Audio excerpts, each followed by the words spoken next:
आज पार्टी में कितना मजा आया ना। हाँ, मज़ा तो बहुत आया पार्टी में। बस तुम एक बात बताओ, तुमने एंजॉय तो किया ना? हाँ, और वैसे भी जब तुम मेरे साथ हो और मैं एंजॉय ना करूं, ऐसा हो सकता है क्या? तुम्हें पता है, जब मैंने तुम्हें पहली बार देखा था ना, तब से मेरा मन कर रहा था कि मैं अपनी दिल की सारी बात तुमसे कह दूं। लेकिन क्या करूं यार, तुम्हारा पति है ना, मेरा बचपन का दोस्त है।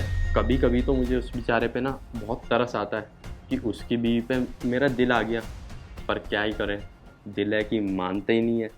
वैसे सच बताऊं तो मुझे भी ना अपने पति के साथ रहना ही नहीं है। मैं तो खुद सोचती हूँ कब उससे आज़ादी मिलेगी। मुझे तुम्हारे साथ रहना है, मुझे तुम्हारे साथ बहुत अच्छा लगता है और मैं चाहती हूँ कि मैं लाइफ टाइम तुम्हारे साथ रहूँ, ऐसे पार्टीज में जाती रहूँ और हम बहुत इंजॉय करें। तुम्हें पता है, मेरा पति ना एक नंबर का बोरिंग इंसान है। इतना पकाता है ना मुझे जिसकी कोई हद नहीं। ना ही कहीं बाहर जाता, ना कभी कुछ करता, बस सारा टाइम काम या फिर घर। उसके अलावा उसे और कोई काम ही नहीं है।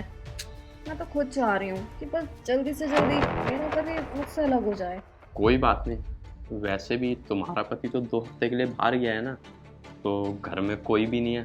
हम एक काम करते हैं, जिस काम के लिए आए हैं वो काम करते हैं ना। अरे रुक जाओ रुक जाओ, अभी 2 हफ्ते हैं हमारे पास। जो भी करना हो तुम आराम से कर लेना। यार मुझसे ना बिल्कुल भी सब्र नहीं हो रहा है। जो करना है अभी करना है, बाद मुझे कुछ भी नहीं। हाँ, और यार सुनो, मैं ना आपकी बार सोच रही हूँ कि जब मेरा हस्बैंड आएगा ना, मैं कुछ ना कुछ प्लानिंग करके ना उससे अलग हो ही जाऊंगी।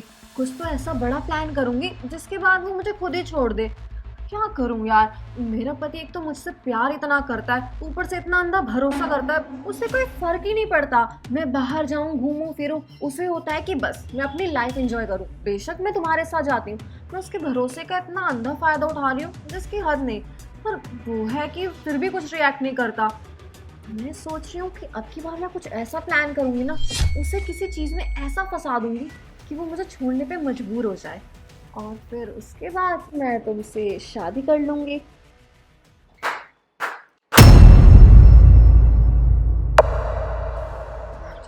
शिवम, तुम यहाँ? हाँ मैं।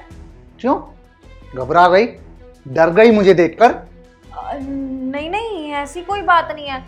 वो तुमने कहा था ना कि तुम 2 हफ्ते बाद आओगे, तो बस इसलिए पूछ रही हूँ। दिया, शायद तुम भूल रही हो, ये मेरा भी घर है। और मेरा भी क्या, मेरा ही घर है जिसमें तुम खड़ी हो मेरे इस दोस्त के साथ। अरे शिवम, कहीं तुम हम दोनों को साथ में देखकर कुछ गलत तो नहीं सोच रहे?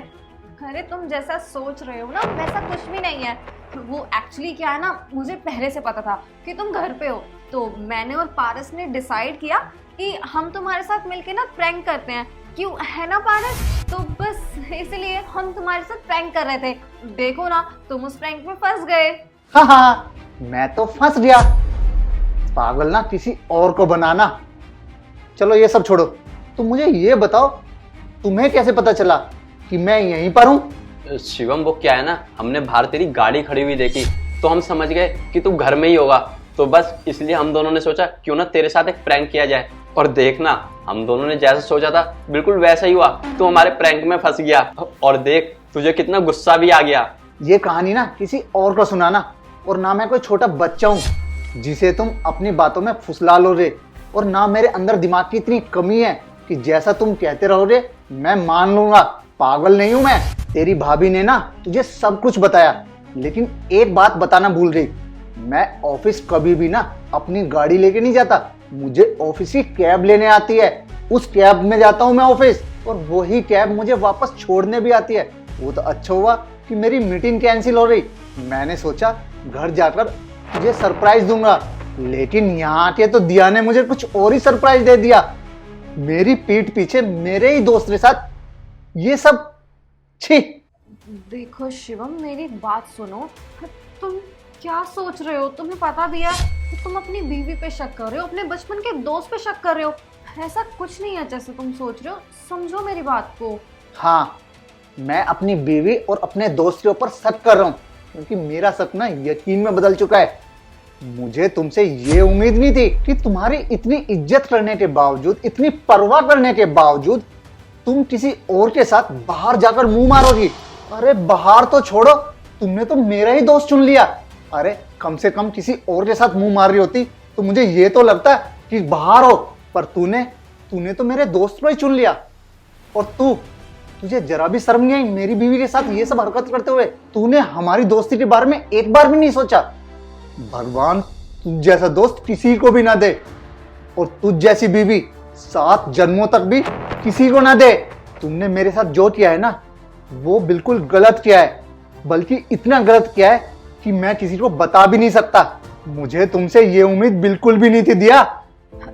देखो शिवम, मैं मानती हूँ मुझसे बहुत बड़ी गलती हुई है, लेकिन मैंने कुछ भी इंटेंशनली नहीं किया। सच में वो क्या है ना, हम दोनों पार्टी में गए थे तो वहाँ मैंने बस थोड़ी सी ड्रिंक कर ली थी, तो उसके बाद क्या हुआ क्या नहीं मुझे कुछ समझ नहीं आया, और ना ही मैं होश में थी। देखो मैं मानती हूँ मुझसे बहुत बड़ी गलती हुई है, लेकिन मैं तुमसे प्रॉमिस करती हूँ कि आज के बाद ना ऐसा कुछ भी नहीं होगा। यहाँ तक कि मैं पारस के साथ कभी कहीं पार्टी पे भी नहीं जाऊँगी, जहाँ भी जाऊँगी सिर्फ तुम्हारे साथ जाऊँगी। प्लीज़ प्लीज़ मुझे माफ़ कर दो। I am really very sorry. छोड़ो मेरा हाथ। देखो इससे पहले मैं फोन करके पुलिस को बुलाऊं और तुम्हें कोर्ट के चक्कर कटवाऊं, चुपचाप निकल जाओ यहाँ से। ठीक है, तुम प्लीज़ पुलिस को मत बुलाओ, और प्लीज़ मुझे माफ़ कर देना। मैं कभी भी अब से तुम्हें अपनी शक्ल नहीं दिखाऊंगी। I am sorry. लेकिन हाँ, मैं तुमसे एक रिक्वेस्ट करती हूँ, प्लीज़ इस बारे में किसी को भी कुछ मत बताना। जाओ यहाँ से। और तू बड़ा शकल क्या दे रहा है, तू भी निकल यहाँ से।